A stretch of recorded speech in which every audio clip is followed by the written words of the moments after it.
Paris Olympic में मिला भारत को 5वां मेडल। जेवलिन थ्रो में नीरज चोपड़ा ने जीता सिल्वर मेडल। 89.45 मीटर फेंका भाला। पाकिस्तान के अरशद नदीम ने जीता गोल्ड। सिल्वर मेडल जीतने के बाद नीरज चोपड़ा ने कहा, देश को मेडल दिलाने पर बहुत खुशी है। सर्वश्रेष्ठ प्रदर्शन की रही कोशिश, भविष्य में और बेहतर करने का प्रयास होगा। पीएम मोदी ने नीरज को बधाई दी। एक्स पर पोस्ट कर कहा, नीरज ने बार बार अपनी प्रतिभा दिखाई है, खुशी है वो एक बार फिर ओलंपिक में सफल रहे। रजत पदक जीतने पर उन्हें शुभकामनाएं। नीरज चोपड़ा 2 ओलंपिक मेडल जीतने वाले चौथे भारतीय खिलाड़ी बने। इसी ओलंपिक में मनु भाकर ने जीता 2 मेडल। पीवी सिंधु, सुशील कुमार भी जीत चुके हैं ओलंपिक में 2-2 मेडल। पेरिस ओलंपिक में बेटे नीरज चोपड़ा की कामयाबी पर पिता ने जताई खुशी। कहा, यह देश के लिए गर्व की बात है। आगे नीरज और बेहतर प्रदर्शन करेगा। ओलंपिक में नीरज चोपड़ा के मेडल जीतने पर जश्न। सिल्वर जीतने के बाद घर पर आतिशबाजी हुई। परिवार वालों ने एक दूसरे को मिठाई खिलाकर खुशियां मनाई। भारतीय हॉकी टीम ने ओलंपिक में जीता ब्रॉन्ज मेडल। भारत ने स्पेन को 2-1 से हराया। लगातार दूसरे ओलंपिक में किया भारत ने ब्रॉन्ज मेडल पर कब्जा।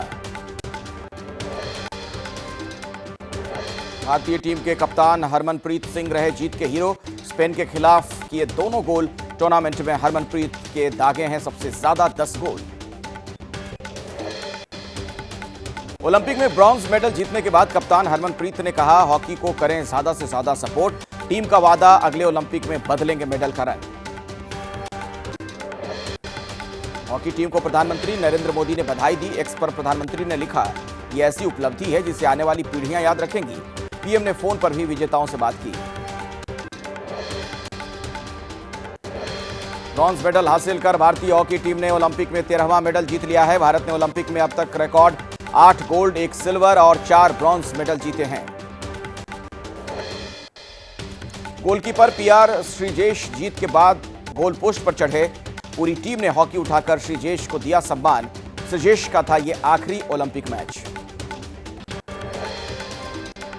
अमन सहरावत सेमीफाइनल में जापानी रेसलर से हारे। जापान के री हिगुची ने अमन को 10-0 से हराया। अब आज ब्रॉन्ज के लिए दमखम दिखाएंगे अमन। ओलंपिक में ब्रॉन्ज मेडल जीतकर लौटे स्वप्निल पहुंचे मंदिर। पुणे में श्री दगड़ू सेठ हलवाई गणपति की पूजा की। 50 मीटर राइफल 3 पोजीशन में स्वप्निल ने जीता है ब्रॉन्ज। ब्रॉन्ज मेडल विजेता स्वप्निल कुसाले का घर वापसी के बाद हुआ भव्य स्वागत। स्वप्निल ने कहा, यह मेरे कोच की जीत है। किसान परिवार से आते हैं स्वप्निल। दिल्ली में स्वतंत्रता दिवस की तैयारी में जुटी आर्मी। लाल किले पर आर्मी ने किया रिहर्सल। फुल ड्रेस में जवानों का दिखा जोश हाई। संसद में आज भी उठ सकता है विनेश फोगाट का मुद्दा। ओलंपिक फाइनल से पहले अयोग्य करार दिए जाने का मामला। विपक्ष कर रहा है चर्चा की मांग। पद्म भूषण जगत गुरु रामभद्राचार्य ने विनेश फोगाट को लेकर कहा, कोई साजिश नहीं हुई है। ज्यादा वजन की वजह से विनेश फोगाट घोषित हुई अयोग्य। केंद्रीय मंत्री गिरिराज सिंह ने मणिशंकर अय्यर पर किया पलटवार। एक समुदाय को भड़काना कांग्रेस के टुकड़े टुकड़े गैंग का एजेंडा। गैंग चाहता है देश में गृह युद्ध। कुवैत में तेलंगाना के निर्मल जिले के रहने वाले व्यक्ति का बुरा हाल। धोखे से कुवैत भेजा गया नंदेव। तेलंगाना सरकार से वतन वापसी की लगाई गुहार। वक्फ संशोधन बिल लोकसभा में लटका। अल्पसंख्यक मामलों के मंत्री किरेन रिजिजू ने दिया जेपीसी में भेजने का प्रस्ताव।